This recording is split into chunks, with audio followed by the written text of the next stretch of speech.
terus menawarkan diri untuk kalau ada rumput-rumput yang udah panjang gitu saya ketemu. Dan mungkin orangnya sebenarnya lebih karena yang punya rumah mungkin merasa kayak wah ini anak kecil nih, saya mungkin kelas 6 SD waktu itu 6 SD?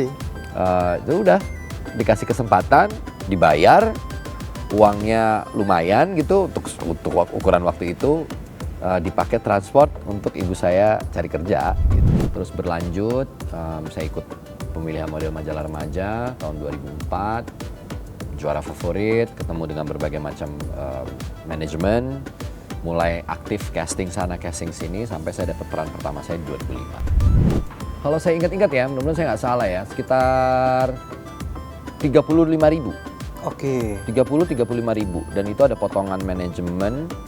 Jadi mungkin saya dapat bersih tuh 25.000 lah.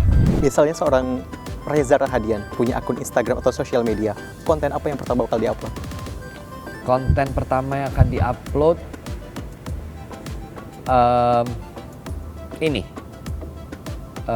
bangun pagi.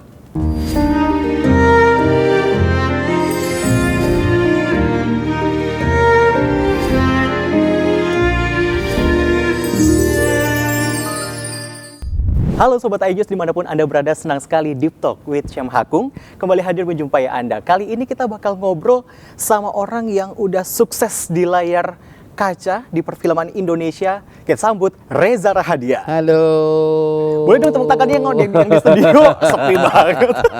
Terima kasih. Kak Reza, apa kabar sebelumnya? Baik, terima kasih sudah memenuhi undangan dari iNews. Dengan senang hati dan mohon maaf atas keterlambatan saya. Tidak apa, karena macet juga tadi. Kak Reza Rahadian, bisa dibilang orang-orang tuh pada bilangnya aktor 1000 wajah. Waduh. Pendapatnya gimana? Mungkin karena ya 1000 wajah itu kan lahir dari era ke era, sebenarnya selalu muncul terminologi itu bagi aktor-aktor yang mungkin dirasa kemunculannya setiap kali ada film atau peran tertentu gitu berupaya untuk tampil dengan transformasi-transformasi yang baik sedikit maupun banyak berubah. Jadi mungkin kalau saya melihat ke belakang beberapa film-film memang ada begitu cukup banyak sebenarnya variasi-variasi karakter. Sebut saja misalnya Cokro Aminoto, Habibie, atau kemudian My Stupid Boss dengan bentuk-bentuk yang lain gitu. Mungkin itu yang membuat barangkali sebagian publik menilai bahwa wah, ini aktor 1000 wajah.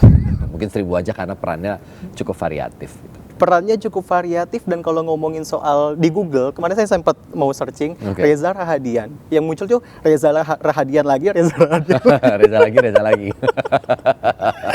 Nah, sebelum kita jauh ngebahas soal Kak Reza Rahadian kayak gitu, aku sempat nyari-nyari juga tentang Kak Reza. Ternyata dulu kan katanya sempat jadi tukang potong rumput keliling seperti itu.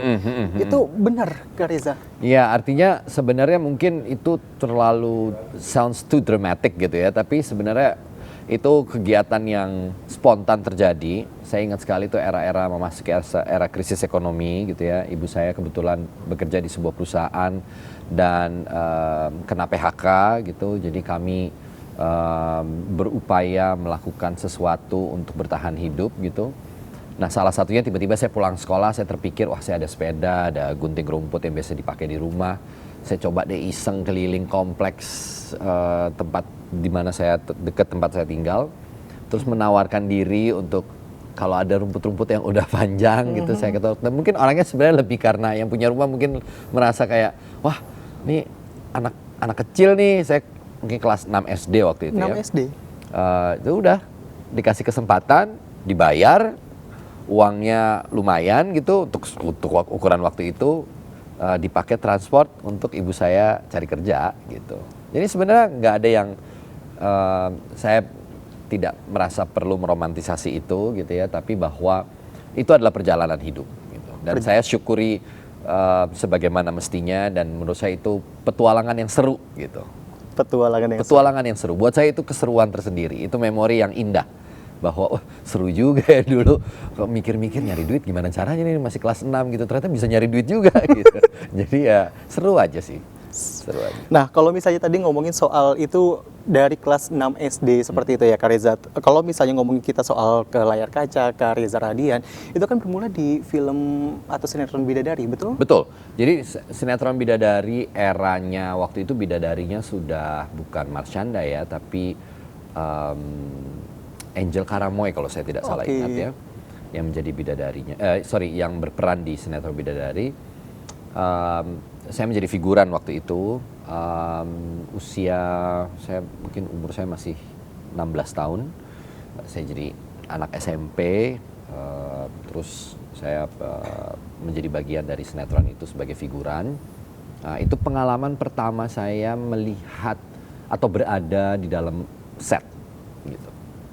Awal mulanya kenapa bisa tuh, Saya ikut, Kak Reza? kan biasanya kalau kayak gitu kan itu ada agent ya, agent buat ekstrasnya gitu. Nah, saya ketemu agent itu di mall kalau nggak salah gitu, terus ditawarin. Dan dulu tuh banyak informasi-informasi di majalah atau koran mengenai misalnya audisi Oke. atau casting call apa gitu. Nah itu ya saya kadang-kadang kirim-kirim aja CV lah gitu, mungkin bahasa sederhananya kirim-kirim CV kemana gitu. Mencari potensi-potensi yang bisa digali. Dari situ kemudian dapat kesempatan itu, terus berlanjut.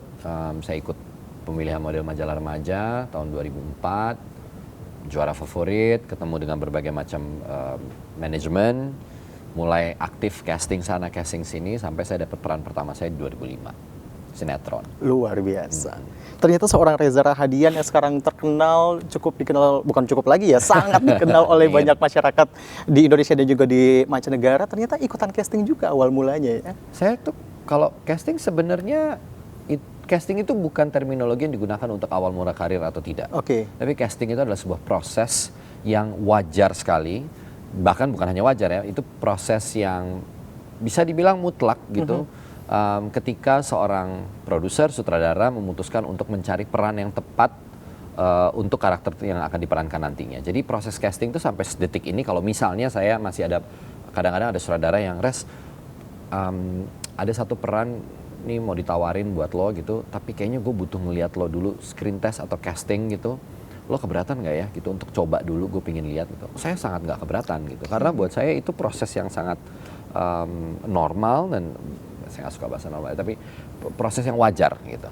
Jadi buat saya nggak ada persoalan sih. Kalau boleh kita flashback dulu ke beberapa waktu yang lalu yang tadi sempat dibilang jadi figuran di sinetron sinetron Bidadari, sorry. Karena yang memperanin Marshanda jadi saya keingetnya kayak gitu.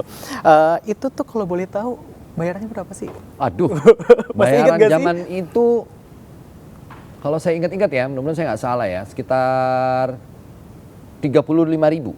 Oke. 35.000, dan itu ada potongan manajemen.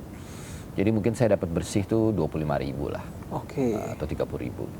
Itu tetap bersyukur dengan pada saat itu Ya apa yang buat seseorang yang belum punya pengalaman bekerja dan mendapatkan penghasilan dari pekerjaannya, tentu itu berarti sekali gitu, bahwa biar bagaimanapun kecil besarnya sebuah penghasilan ketika kita mengerjakan itu atas upaya kita sendiri sebagai manusia, sebagai individu, tentu akan sangat berarti gitu. Jadi saya percaya bahwa kalau katanya Pramudia Anantatur, berbahagialah orang yang makan dari keringatnya sendiri, itu kalimat yang luar biasa gitu ya, dan itu ya sangat berarti. awal mula seorang Reza Rahadian di layar kaca, artis senior yang pertama kali ditemui itu siapa sih? Dan mungkin bisa berkesan di matanya seorang Reza Rahadian.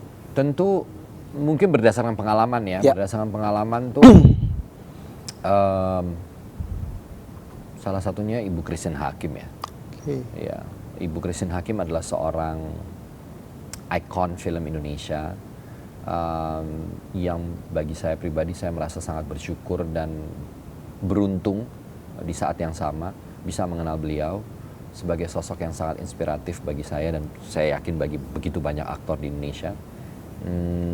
Beliau adalah orang yang kemudian mau meluangkan energi, pikiran, tenaga, waktu untuk memberikan begitu banyak wejangan, nasihat kepada saya sebagai bisa dibilang pendatang baru gitu ya, aktor yang jauh lebih junior gitu bertemu dengan seniornya. Jadi Wejangan-wejangan itu, nasihat-nasihat itu buat saya sangat berdampak dan berpengaruh pada perjalanan keaktoran saya sendiri. Ujangan apa Kak Reza? Mungkin boleh di-spill? Loyalitas terhadap pekerjaan gitu ya. Ibu tuh, saya memanggilnya ibu. Ibu Christine adalah seorang yang selalu mengingatkan saya bahwa dedikasi itu sangat penting. Loyalitas terhadap pekerjaan itu penting. Menjaga marwah dan martabat sebagai insan film itu penting sekali. Jadi sebagai aktor tanggung jawab kamu tidak berhenti pada bermain sebaik mungkin, tapi juga menjaga marwah, menjaga nama baik film Indonesia, martabat sebagai orang film itu juga menjadi tanggung jawab gitu. Karena ibu selalu mengingatkan saya bahwa sebagai aktor kamu tidak akan pernah bisa mengesampingkan bahwa ada tanggung jawabmu kepada publik, kepada masyarakat, di mana peranmu sebagai seorang aktor juga mungkin punya impact atau setidaknya punya dampak meskipun kecil, apapun itu kamu harus menjaga itu.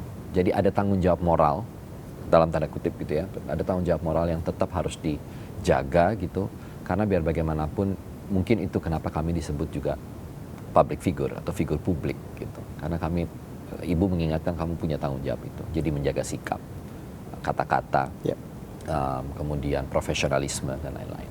Tanggung jawab moral adalah berarti yang menjadi juga salah satu seorang Reza Rahadian yang sampai saat ini membintangi lebih dari puluhan film. Ya. Tetap berkarya seperti itu. Cukup banyak, cukup banyak film yang dibintangi. Anyway, congratulations, kemarin sempat jadi sutradara. Oh, terima kasih banyak. Di film Pangku, walaupun udah lewat seperti itu, tapi kita baru bisa berdiskusi, bertemu di Deep Talk iNews TV.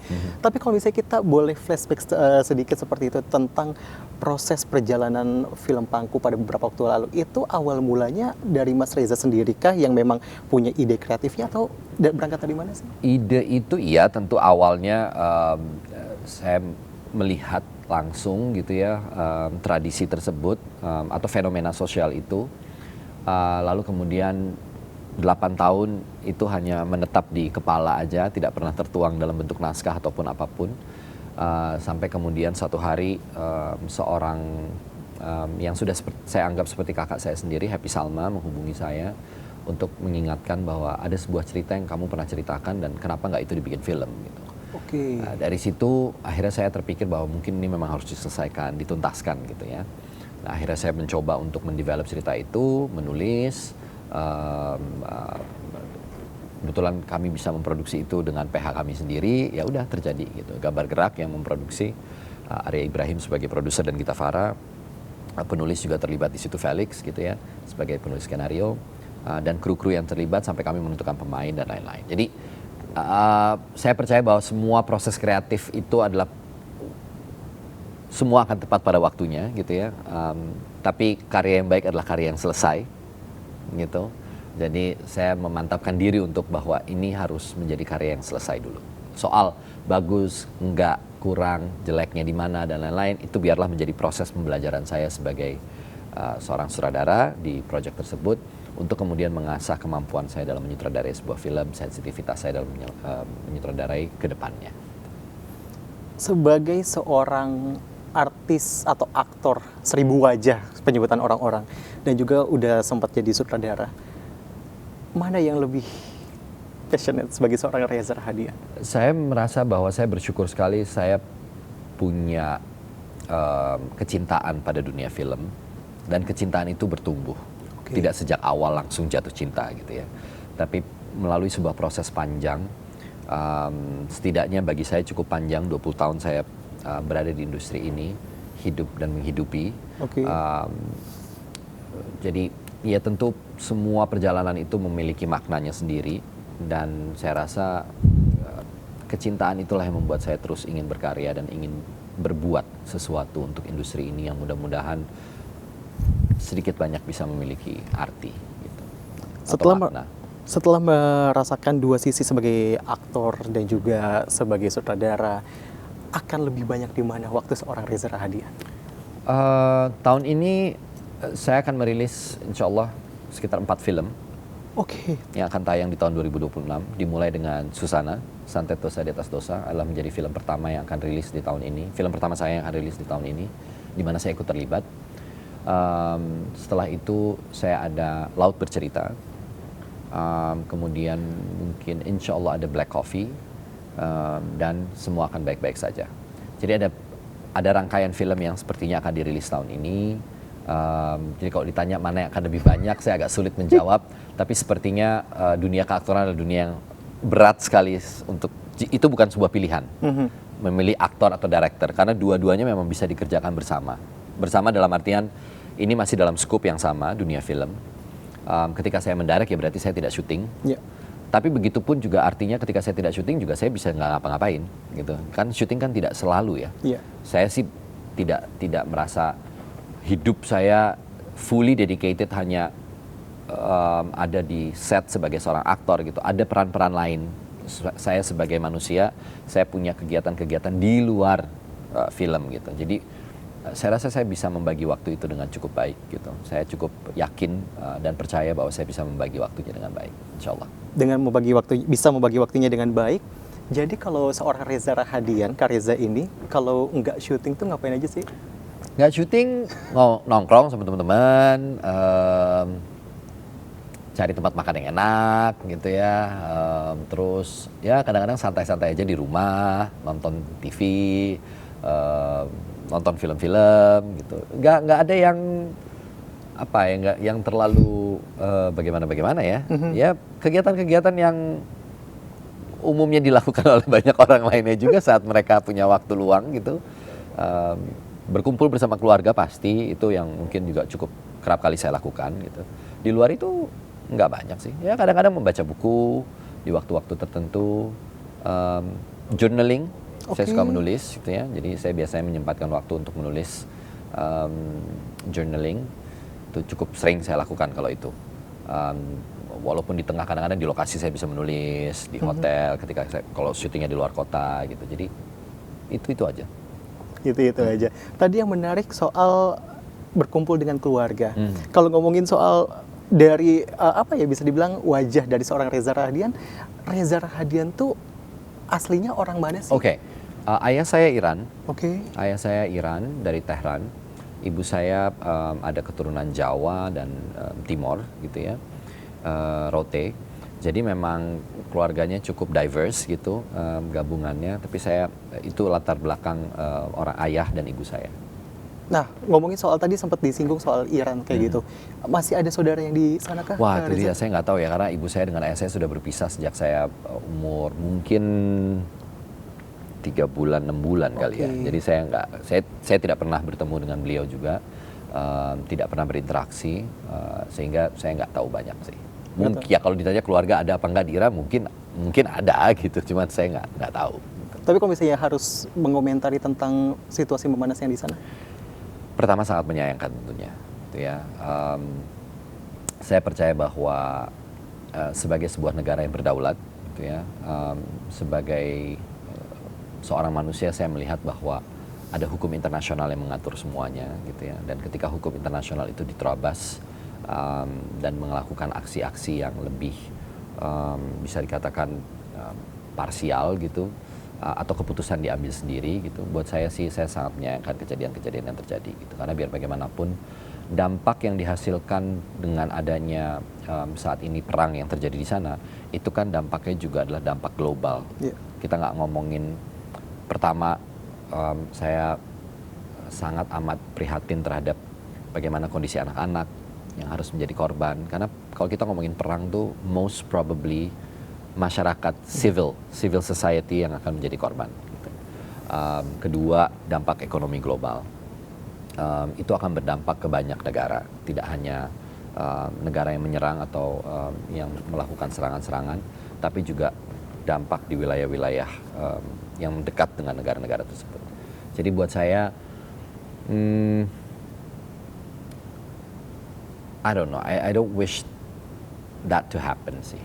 Saya tidak berharap itu terjadi, dan mungkin saya bukan orang yang tepat untuk berkomentar banyak karena saya tidak menguasai bidang itu. Tapi ini lagi-lagi ini hanya pengamatan saya sebagai seorang penonton yang melihat kejadian demi kejadian dan mengikuti di berita-berita. Saya masih merasa bahwa pegangannya harusnya memang hukum internasional, gitu ya. Dan menjadikan seorang kepala negara menjadi target utama untuk menumbangkan satu kekuasaan juga, saya rasa kita perlu menggali lebih dalam bahwa ini benar menurut siapa, gitu.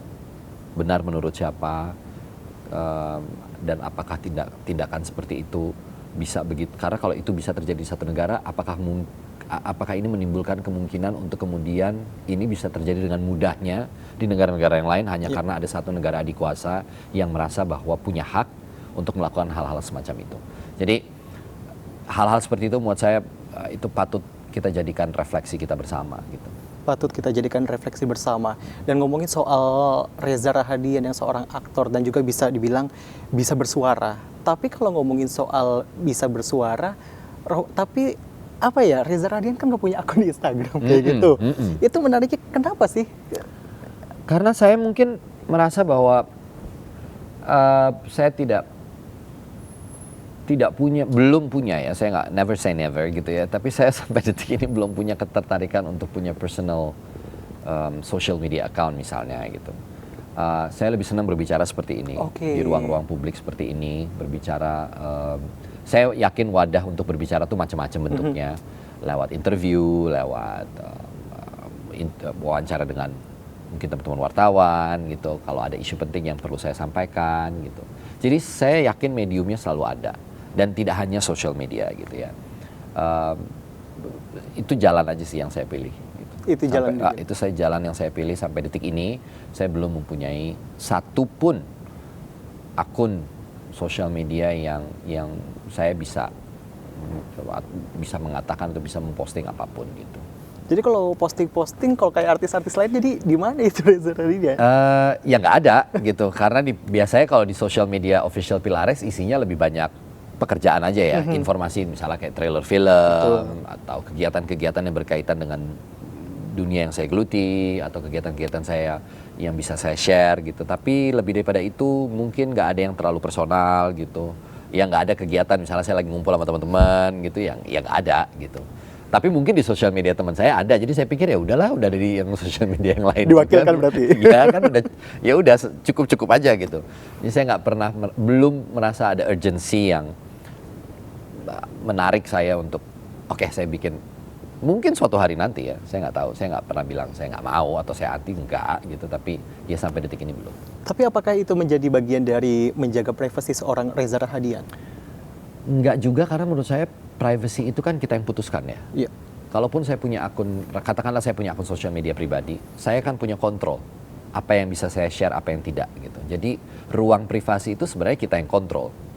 Batasannya apa, sampai di mana, dan saya bukan orang yang mungkin senang untuk mencurahkan perasaan personal atau apapun itu lewat ruang-ruang publik gitu, sehingga menurut saya itu cara saya menjaga, bukan dengan tidak punya sosial media supaya privasinya kejaga gitu, enggak juga gitu, tapi saya tahu cara-cara yang selama ini saya lakukan untuk menjaga privasi. Kenapa saya perlu melakukan itu? Karena buat saya pribadi di era teknologi, di era keterbukaan informasi, di era sekarang dengan social media platform yang sangat kaya, ruang privasi itu menjadi sangat, it's a luxury thing gitu bagi saya pribadi gitu ya. Mungkin orang bisa, ini debatable dan pasti bisa punya perbedaan pendapat, tapi bagi saya yang saya yakini adalah itu, ruang privasi adalah sesuatu yang sangat mahal hari ini, sehingga saya merawat itu sebaik mungkin yang saya mampu gitu. Baik, Reza Rahadian, kalau nggak salah usianya hampir 40? Hampir. Saya baru saja menginjakkan usia di 39 tahun.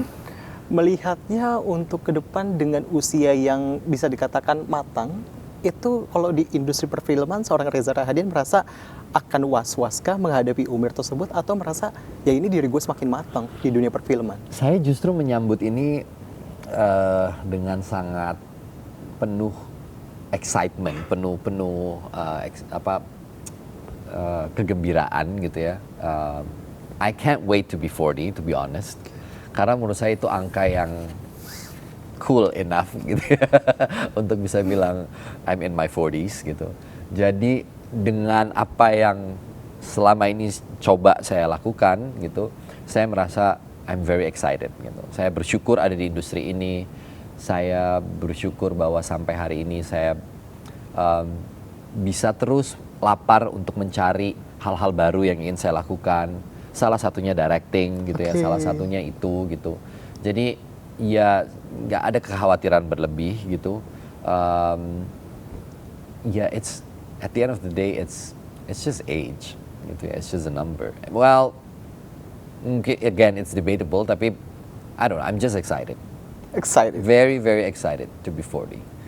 Tidak ada kekhawatiran atau apapun? Nggak ada ya gitu. Karena menurut saya percaya bahwa kalau ditanya, mungkin pertanyaan ini muncul juga karena let's say kalau kita bicara kekhawatiran, oh mungkin perannya akan berbeda, tapi memang begitulah hidup gitu ya, itu siklus hidup gitu. Saya justru menantikan ada sesuatu lagi yang lain lagi yang bisa mudah-mudahan saya berikan untuk industri film, selama tentunya masih dibutuhkan gitu, untuk hal-hal apa yang bisa saya bagi sebagai seorang aktor. Karena kan perspektif keaktoran itu semakin bertambahnya usia, tentu semakin seperti yang tadi dibilang juga, semakin ada kematangan, kedewasaan berpikir, cara berpikir, cara pandang, itu kan tentu mengalami perubahannya sendiri gitu, baik secara alamiah maupun tidak. Jadi buat saya ya itu tadi, kembali ke excitement itu. Saya senang gitu menyambut usia ini tuh. Nggak sabar juga sih. Nggak sabar juga. Yang juga nggak sabar, project yang barunya apa ini, Kak Reza? Project saya sebagai aktor ya, Yes. itu adalah Susana. Santet Dosa di Atas Dosa adalah sebuah film horor setelah mungkin 2 tahunan ya. Oke. Dari horor saya yang terakhir gitu. Jadi ini film yang menurut saya tertarik karena melihat, kok ceritanya agak berbeda nih. Kita nggak terlalu fokus pada sosok Susana menjadi hantu atau apa gitu, tapi bagaimana kita melihat Susana yang di film ini sebagai seorang manusia yang mengalami ketidakadilan dan berupaya bangkit dengan cara-cara yang diambil oleh Susana di film ini. Jadi itu buat saya kayak sangat humanis, dramanya kuat, action sequence dan lain-lainnya juga digarap dengan sangat maksimal oleh Kinoy, Azhar Kinoy Lubis sebagai sutradara, dan Pak Sunil yang sudah membuat 2 jilid sebelumnya, Susana 1 dan yang kedua gitu, itu berusaha elevate dari mulai production design, visual effects dan lain-lain. Jadi cerita ini tuh menjadi sesuatu yang menarik, mudah-mudahan buat penonton nantinya di Lebaran nanti nih. Salah satu pilihan tontonannya tentu adalah, saya berharap Susana menjadi pilihan tontonan yang akan ditonton di Lebaran 2026 nanti. Anyway, seorang Reza Rahadian memerankan sebagai apa karakternya? Ya, saya berperan sebagai Pramuja di film Susana Santet Dosa di Atas Dosa. Pramuja adalah seorang anak muda yang kemudian memutuskan untuk bersuara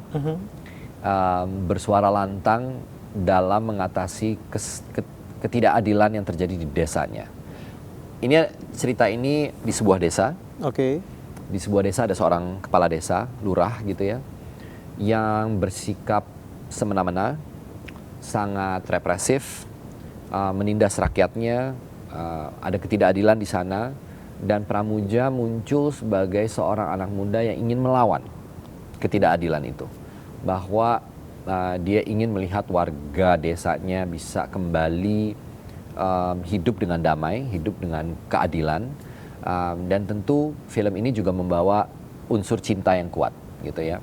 Jadi antara cinta, dendam itu menjadi 2 unsur yang kuat di dalam film ini yang coba ditampilkan gitu. Oke. Seorang Pramuja itu tadi kan ada sempat kata-kata melawan. Melawannya dengan seperti apa?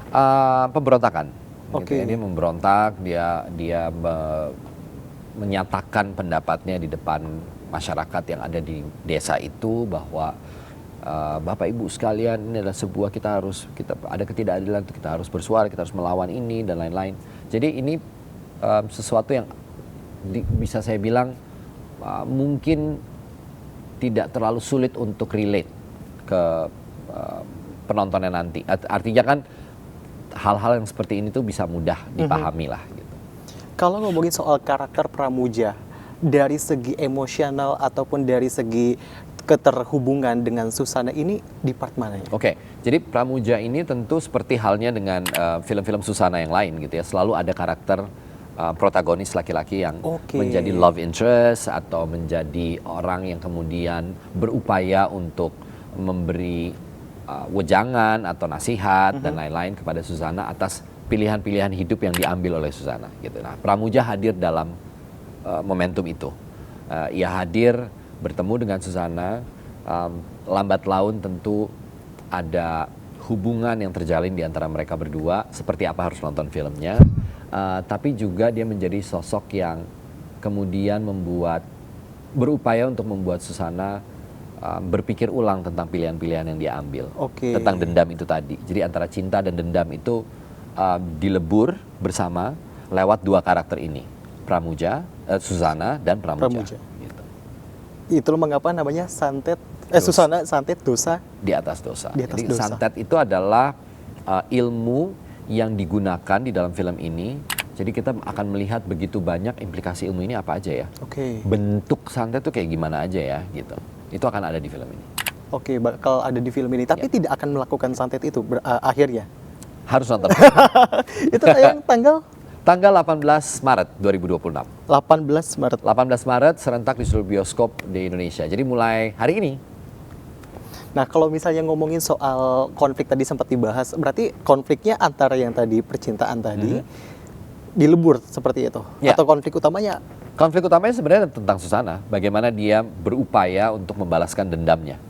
Gitu. Kita lihat di trailernya ada orang tuanya yang kemudian menjadi korban atas kesemena-menaan yang terjadi, dan Susana hadir sebagai seorang perempuan berdiri tegak di atas kakinya sendiri berusaha untuk melawan. Gitu. Ngomongin soal Susana, ini kan karakternya atau apa ya bisa dikatakan film horor yang menjadi ikonik di Indonesia, apalagi pemerannya selalu Luna Maya. Apa alasan dari seorang Reza Rahadian akhirnya memilih untuk terlibat? Pertama yang tadi saya jelaskan di awal gitu ya, bahwa ini cerita yang menarik, kemudian saya merasa bahwa skenario ini memanggil saya juga untuk ikut terlibat gitu. Ini adalah kembalinya saya di Soraya Film setelah mungkin 13-14 tahun. Dari 2000. Berarti film terakhirnya apa? Film terakhirnya tuh 2013. Itu film pertama saya, dan sejak itu belum ada film lagi bersama Soraya. Tenggelamnya Kapal Van der Weyck. 2013. Nah, ini saya baru kembali lagi ke Soraya Film setelah 13 tahun. Semacam jadi comebacknya Soraya. Comeback di Soraya gitu. Thank you Pak Sunil. Reza Rahadian dengan film Susananya ini, selama menjalani proses syuting, itu ada kejadian-kejadian unik atau bahkan menyeramkan? Kalau menyeramkan enggak gitu ya. Tidak ada kejadian yang kemudian menyeramkan di luar syuting gitu. Selain adegan-adegan yang menyeramkan banyak gitu ya. Tapi kalau kejadian yang dialami langsung enggak. Kecuali mungkin lebih kepada bagaimana saya ada satu adegan di sungai gitu waktu itu, saya ingat banget, sama Luna Maya. Terus Luna juga mengalami satu insiden kecil gitu, nggak kecil sih sebenarnya, satu insiden di mana Luna tuh nggak bisa keluar dari sungai, dari dalam sungai gitu. Jadi dia ceritanya jatuh ke dalam, terus ternyata kok nggak naik-naik, udah hampir 30 detik gitu, ternyata dia stuck di dalam. So it was very scary gitu ya, itu tuh menakutkan sekali untuk kru-kru semua, kayak loh ada apa nih, dan persis ketika pertolongan itu mau datang gitu, Lunanya naik. Gitu. Dengan kondisi? Dengan kondisi ya maksudnya tegang gitu, tapi ternyata dia nyangkut tuh, keputer di bawah pusaran air itu. Astaga. Nah itu, karena kan berat ya, kita semua, saya juga waktu adegan underwater tuh, pasti di sungai, itu berat banget karena pakai baju full. Jadi udah bajunya basah, geraknya juga nggak gampang gitu. Jadi itu lumayan menegangkan sih. Itu salah satu kejadian yang menurut saya cukup menegangkan.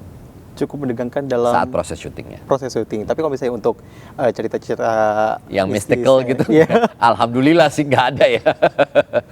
Tapi menjadi seorang pramuja tuh apa sih maksudnya, kayak ini kan film horor. Apa yang maksudnya, apakah juga di dalam filmnya terlibat yang soal santet itu tadi atau seperti apa? Kalau Pramujanya enggak ya, tidak secara spesifik. Dia adalah antitesis dari itu gitu. Oke. Tapi ini semua menjadi journey-nya Suzana gitu ya. Suzana dengan mempelajari ilmu, kayak kita bisa lihat di trailer, dia menyatakan bahwa saya ingin mempelajari ilmu itu, ilmu santet gitu.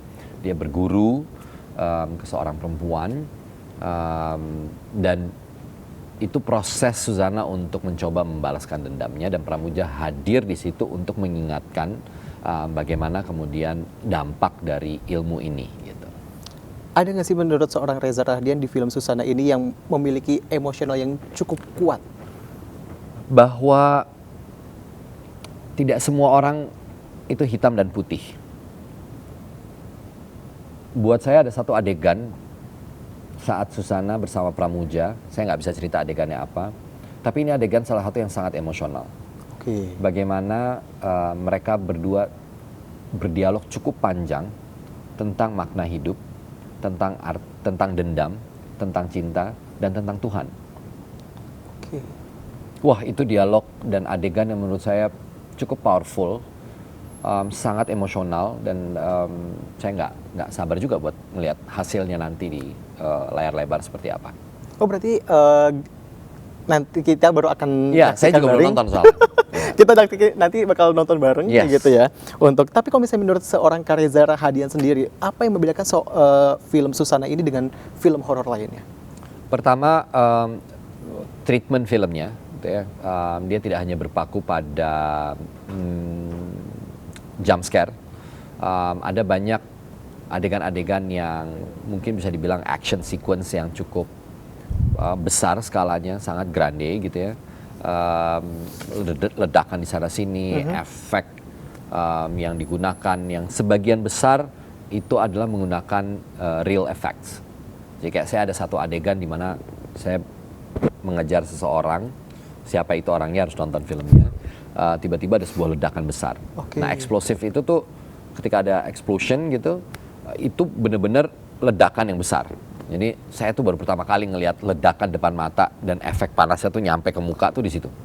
Oke. Oh gini ya, maksudnya gimana yang ledakan jauh lebih masif lagi gitu. Ini ledakan sebesar itu aja tuh skalanya kan masih untuk kebutuhan film gitu ya. Untuk tidak sebesar itu, tapi bisa ngasih dampak kayak gini, gimana ledakan yang benar-benar explosion yang bisa besar gitu. Itu buat saya kayak wow, kita banyak menggunakan efek-efek yang cukup real gitu. Seorang Reza Rahadian bersanding dengan Luna Maya di film Susana. Pendapat seorang Reza Rahadian dengan Luna Maya seperti apa?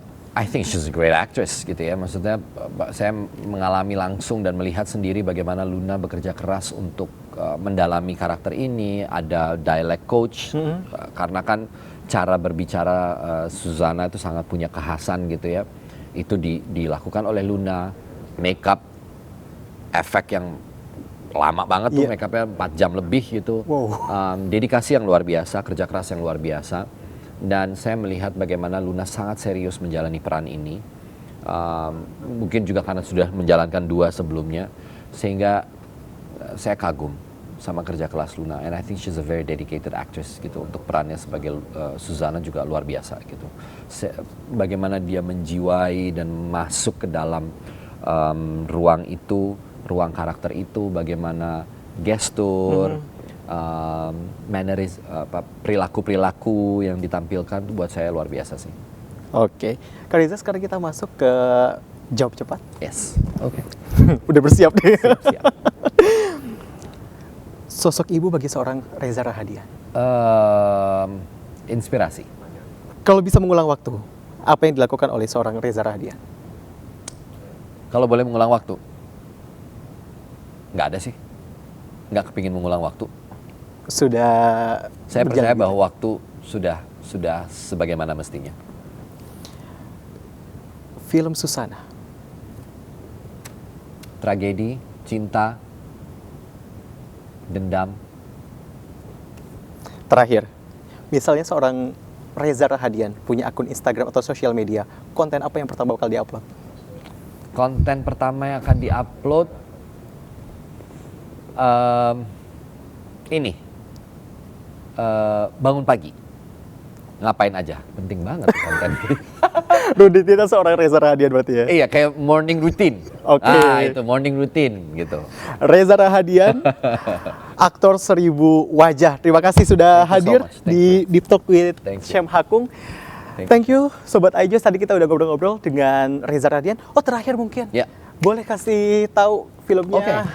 Hai semua, Sobat iNews ya panggilannya. Yes. Sobat iNews semua, saya Reza Rahadian. Ayo kita semua nonton film Suzana Santet, Dosa di Atas Dosa. Film ini akan tayang di momen Lebaran, tanggal 18 Maret 2026 di bioskop. Sudah tayang, jadi beli tiketnya, ramaikan bioskopnya. Reza Rahadian sekali lagi terima kasih Thank you sudah so hadir di much. Deep Talk Thank iJus you. TV. Thank you. Dan Sobat iJus, itu tadi perbincangan kita dengan Reza Rahadian, aktor 1000 wajah yang sudah hadir di Deep Talk iJus TV. Thank you dan nonton teman-teman. See you.